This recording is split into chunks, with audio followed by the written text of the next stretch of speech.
Sholat punya dua, ada zahir, ada contoh biar gak lupa. Orang setelah takbir, setelah baca apa? Setelah takbir, setelah ta'awud, setelah baca apa? Doa iftitah. Doa iftitah itu zahirnya bagaimana? Ini wajjahtu wajhi. Ini sesungguhnya wajah aku menghadapkan wajhi. Apa? Wajahku lillazi faqaras samawati wal ardh, menghadapkan wajahku kepada zat yang telah menciptakan as-samawat 7 lapis langit wal ardi dan 7 lapis. Ini zahirnya. Zahirnya kita menghadapkan wajah kemana Pak? Zahirnya menghadap kemana? Kiblat. Ini wajah wajhi zahirnya. Saya ulangi. Salat itu ada dua, ada zahirnya salat, ada batinnya salat. Contoh kecilnya, ketika kita baca dalam kita, ini wajah saya menghadapkan wajah ini, tubuh ini ke arah kiblat yang diperintahkan oleh Allah. Itu apa Pak? Zahirnya salat. Batinnya salat apa? Al-Imam Ghazali beliau mengatakan wajah itu bukan wajah ini, tapi apa? Hati. Aku menghadapkan hati. Kan kita nggak bisa wajah kita kan Allah. Emang kita tahu Allah di mana? Bisa nggak Pak? Allah di mana Pak? Allah di mana? Aina Allah? Di mana Allah? Di sana. Oh, fil jannah. Oh, Allah itu tidak layak untuk dikatakan di mana? Di mana galanya? Allah di mana? Itu pertanyaannya kurang tepat. Pertanyaan apa? Tepat, kurang pas. Allah itu tidak pantas untuk ditanyakan di mana? Di mana? Pertama kita nggak tahu. Pertama kita nggak tahu. Yang kedua, Allah yang menciptakan tempat. Allah tidak butuh kepada tempat. Kalau Allah butuh kepada tempat, berarti Allah bukan Al-Qayyum.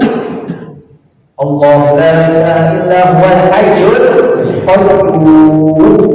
Maha berdiri sendiri, tidak butuh kepada apapun. Pak, saya kalau ngomong sekarang ini butuh apa? Mulut butuh apa? Mic. Berarti saya butuh kepada alat untuk bisa bicara. Nah, ini namanya manusia butuh kepada sesuatu yang lain. Tapi Allah Al-Qayyum, qul huwallahu ahad, Allahus. Kata-kata as-samad itu apa? Guru saya katakan kata-kata as-samad segala sesuatu, setiap yang ada di muka bumi ini, di dunia, di akhirat, semua berhajat kepada Allah, tapi Allah tidak berhajat kepada itu semua. Sampai sini bisa dipahami? Ini bagian dari akidah ini. Bagian dari akidah. 10 menit. Tadi gimana Pak? Aku hadapkan wajahku ke arah kiblat atas perintah Allah, itu zahirnya sholat. Batinnya apa? Ini wajahku qalbi. Aku hadapkan hatiku, pikiranku menghadap kepada keagungan Allah.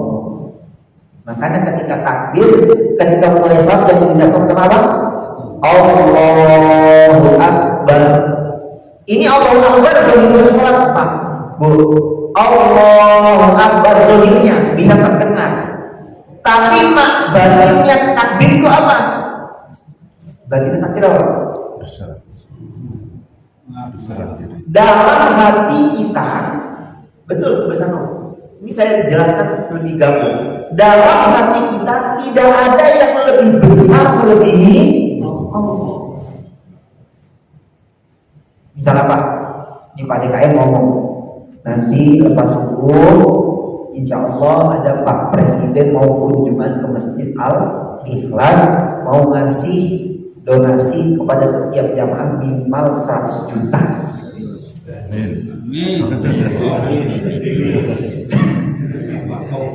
Bagi presiden gampang ngasih orang kepada 100 juta.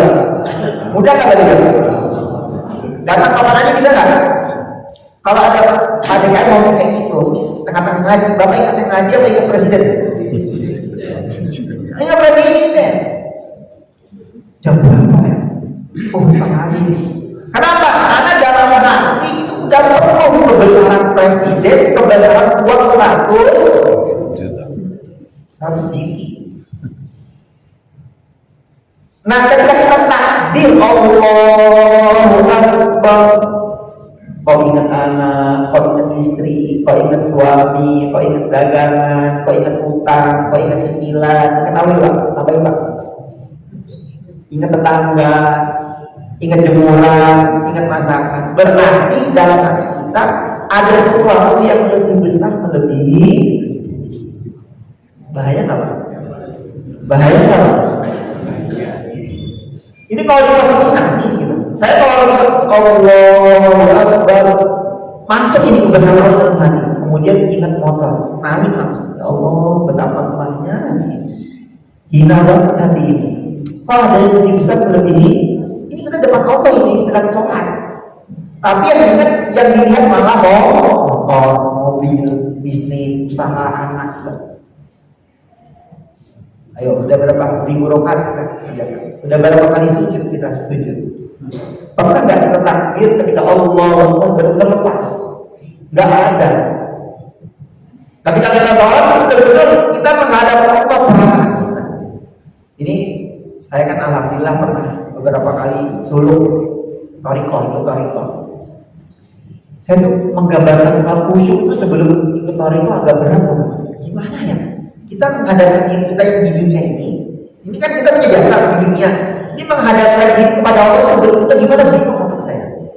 Tapi ketika thariqah itu thariqah apapun selain itu thariqah mutabarok, thariqah yang lurus, itu akan mengajarkan bagaimana kita di dunia jasanya, tapi perasaan kita, hati kita sekarang sedang menghadap. Itu diajari di situ. Saya baru bisa latihan itu setelah ikut thariqah itu. Karena ya Allah Pak, saya zikir itu latihan zikir 4 jam, duduk berapa jam? 4 jam. Dari jam 1 tuh duduk begini, jam 1 malam sampai menjelang subuh. Yang diingat itu kita latihan fokus. Pokoknya ini sekitar kita nggak ada siapapun. Yang ada cuma ada hati kita yang mengucapkan Allah. Ini saya cerita pengalaman paling banyak. Allah. Akhirnya melatih hati. Maksudnya gini Pak, kalau sholat kita nggak dilatih menghadap Allah setiap hari, akhirnya jangan sholat selesai sholat pulang. Nggak ada kegembiraan, nggak ada kekhusyuan, nggak ada kecintaan kepada Allah, nggak ada ketundukan. Tapi kalau kita melihat sholat zahirnya kita sempurnakan, batinnya kita dapatkan, insya Allah kita menjadi orang-orang yang disayang oleh Allah. Semoga termasuk kita. Amin. Ini latihannya tiap hari. Allah Akbar. Coba pikir deh. Ketika Allah Akbar dalam hati kita siapa? Dalam pikiran kita siapa? Ketika dunia datang dua. Allah lebih besar. Allah lebih agung. Allah sekarang saya sedang menghadap. Ini sebenarnya pelajaran sudah saya lewati berbulan-bulan lalu. Entah masuk apakah enggak tidak. Pak masih ingat enggak Pak? Syarat khusyuk berapa? Ayo, ini kayak ujian. Kan kalau nggak tahu kita bingung. Gimana ya supaya khusyuk? Syarat khusyuk apa? Udah yang penting imam sholat baca selesai. Kalau mau sholatnya tadi itu khawatir bagaimana keadaannya, lanjutkan. Tapi kita kalau mau sholat, selesai sholat tambah senang, hati tambah longgar, masalah-masalah itu kecil semua beres. Itu penting. Yang pengen wawannya tenang, nggak mau ada masalah-masalah, ini harus latihan lewat sholat. Bismillahirrahmanirrahim. Ini belum mulai saya. Tenang aja Pak. Isra kan jam 6 kurang. Hah? Masih ada 5 menit.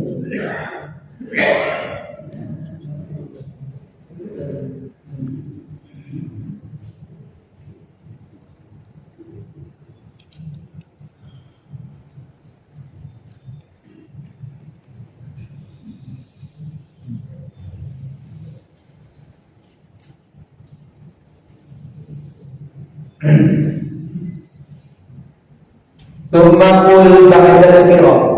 Kemudian ucapkanlah setelah selesai dari membaca tasyahud akhir. Sekarang kita udah posisi apa? Tasyahud akhir. Tahiyat akhir. Assalamualaikum warahmatullahi. Baca assalamualaikum warahmatullahi marratain 2 kali minal janibain dari 2 sisi.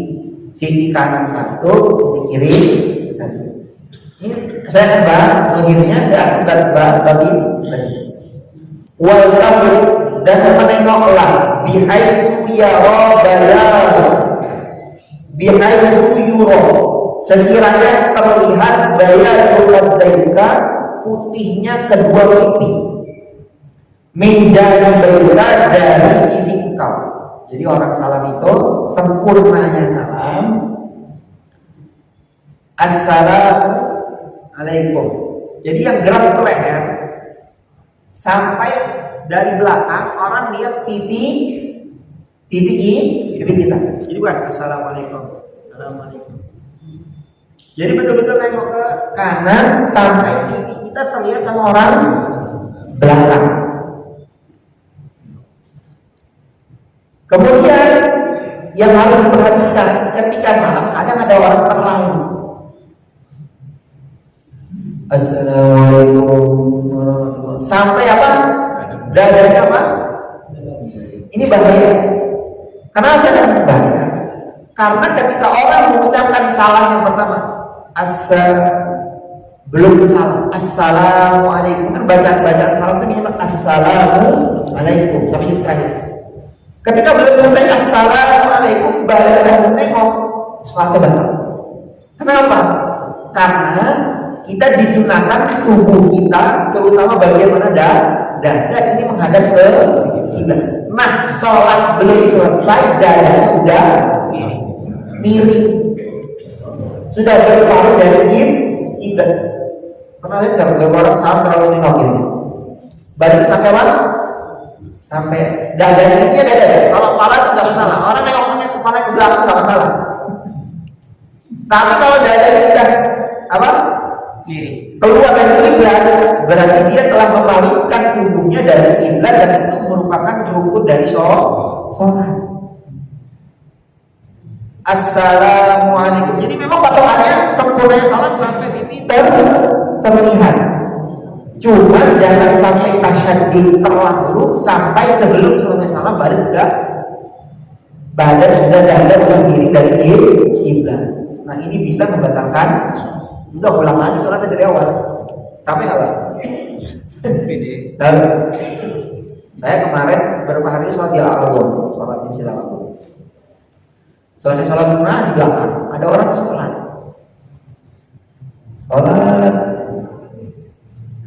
Saya selesai, saya tungguin. Saya sholat ke sana, bapak itu kan ke sana. Saya sholat ke sana, bapak itu kan ke mana? Ke arah kiri. Ke sana. Kan kiblatnya sana jelas. Dia ke sana. Pak, maaf. Ini yang keliru kiblat saya, arahnya apa Bapak ya? Karena dia tahu saya masih posisi sholat, sampingan beliau ke sana, saya ke sana.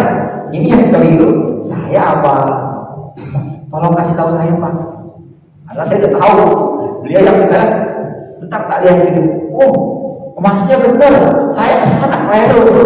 Karena tiang itu kadang ke sana tiang. Kan ada orang itu sholat gitu tidak orang tiang. Kalau tiang ini miring ke sana, karena orang kan sholat belakang tiang, ngikutin arah tiang, bukan ngikutin di kiblat. Terus gimana? Pak, saya sholatnya ulang kan? Ya paling bagus sih diulang karena belum sah. Yaudah tak ulang. Nah kadang ini ada hal-hal kecil. Tadi seperti salam, orang sebelum salam baru udah nengok. Ini nggak dipahami oleh orang. Ini perasaannya sholatnya sah, tapi di akhirat naudzubillah tidak dinilai sah karena tidak sesuai dengan syariat tuntunan baginda Rasulullah. Kan Nabi udah ada orang sholat, setelah sholat Nabi perhatikan, terus Nabi panggil irji, makin nakalam tusalli, kamu balik, kamu di sholat itu, dia sholat. Setelah sholat panggilan sama Nabi irji, balik lagi sana, makin nakalam tusalli, kamu belum selesai, belum sholat itu sampai 3 kali. Maknanya apa? Nabi memperhatikan umatnya. Bagaimana kita jangan acuh dengan ibadah ini ada orang yang juga kan udah ngaji semua, tahu wudhu yang benar bagaimana. Kok ngelihat samping kita sikunya belum karena Pak mohon maaf, itu sikunya ketutup sama beban kain. Ada orang tuh begini, males di atas, cuma sampai sini doang.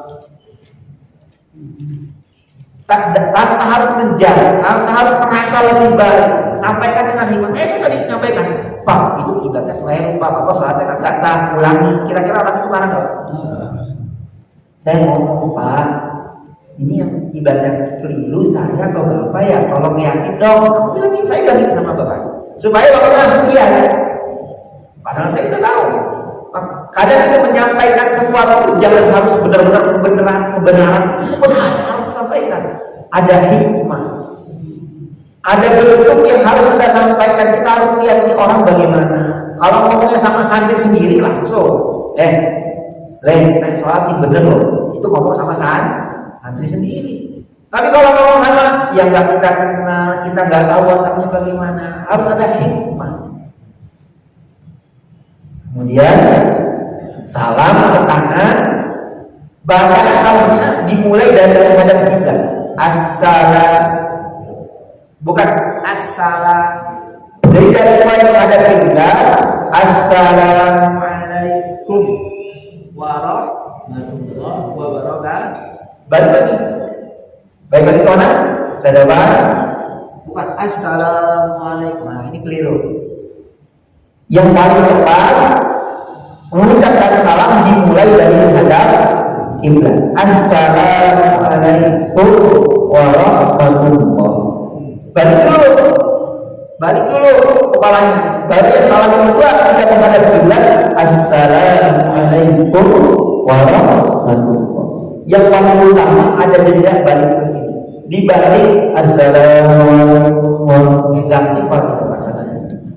Habis itu kuyang balik. Jadi itu menandakan tumanina. Betul. Bapak lihat anak kecil salam. Assalamualaikum. Anak kecil salam lihat tak? Nah. Assalamualaikum. Assalamualaikum.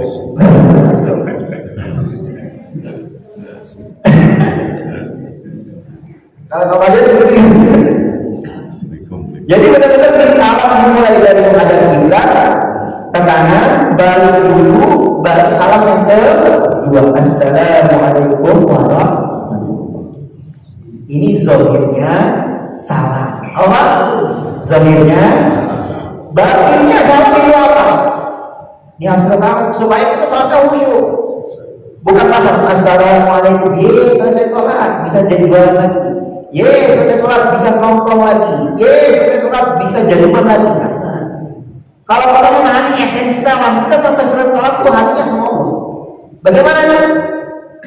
Batinnya salam itu bagaimana? Assalamualaikum warahmatullahi.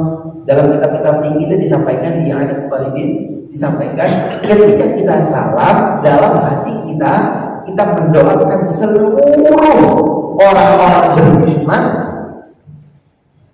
seluruh orang-orang beriman doakan selamat yang ada di bagian kanan dan ada di bagian Assalamualaikum warahmatullahi wabarakatuh. Dalam hati Assalamualaikum, semoga ya Allah saya salam pertama niat keluar dari sholat sunnah, niat keluar dari sholat. Yang kedua mendoakan selamat kepada seluruh saudara-saudara muslim yang ada di kanan sama Assalamualaikum warahmatullahi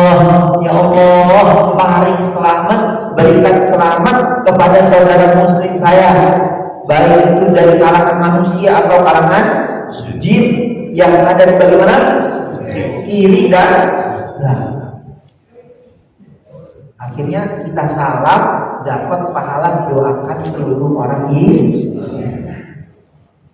Gede pahalanya Pak? Gede pahalanya?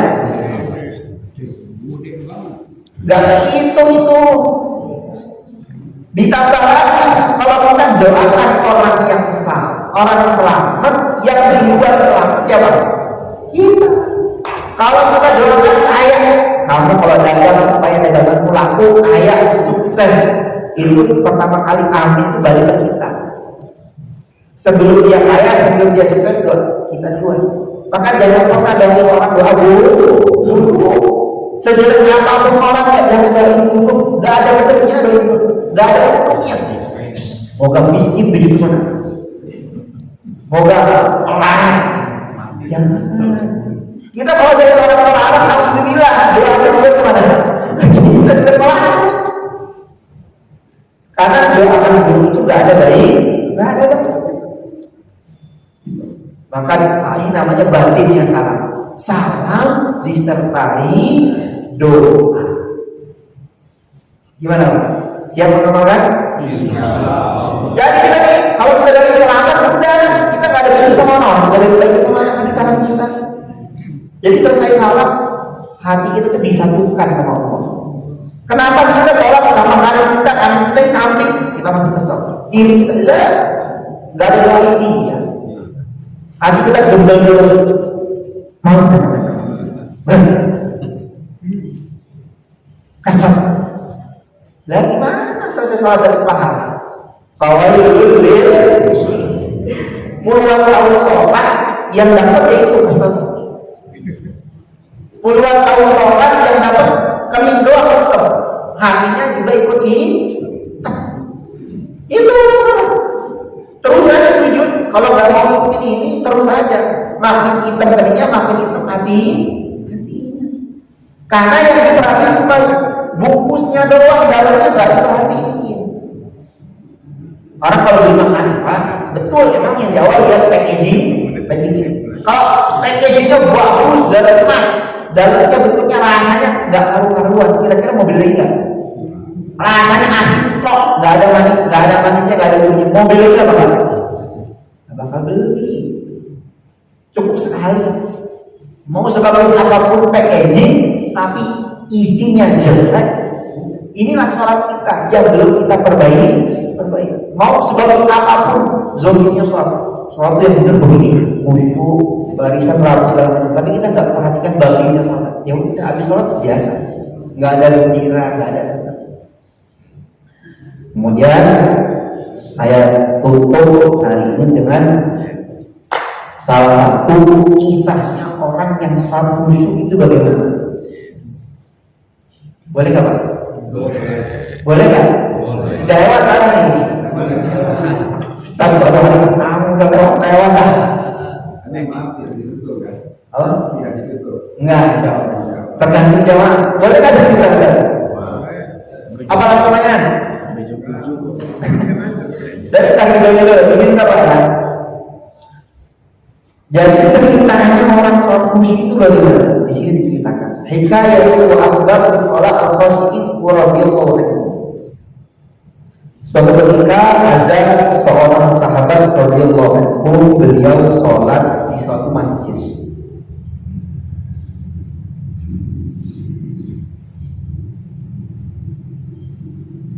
Kemudian ketika sholat itu ada salah satu tiang masjid. Yang masjid dulu Pak kayak sekarang, dari mana? Dari beton. Dari situ ya udah kayu yang ada, papan yang ada dipakai di tiang. Salah satu tiang masjid itu ambrol. Apa? Rubuh. Dia di tengah-tengah sholat. Itu sampai nimpa. Saking khusyuknya itu sahabat sholat. Beliau tidak membatalkan sholatnya, terus berdiri dan menghayati apa yang beliau baca. Lagi ambrol, kita kalau kita gimana? jangan ambrol, air saja kita geser. Yang kita ingat ketika sholat air bukan ingat kepada Allah. Coba kalau udah betul tenggelam sekali, tenggelam dalam bacaan sholat, itu biar yang ambrol nggak bakal lanjut. Ada seorang sahabat di sini ceritakan kakinya itu udah sakit parah, harus dia apa? Diamputasi. Di sini ceritakan, saya nggak baca Arabnya karena takut terlalu lama. Kemudian tabib di situ nggak ada yang mau motong, karena tahu namanya motong itu sakit.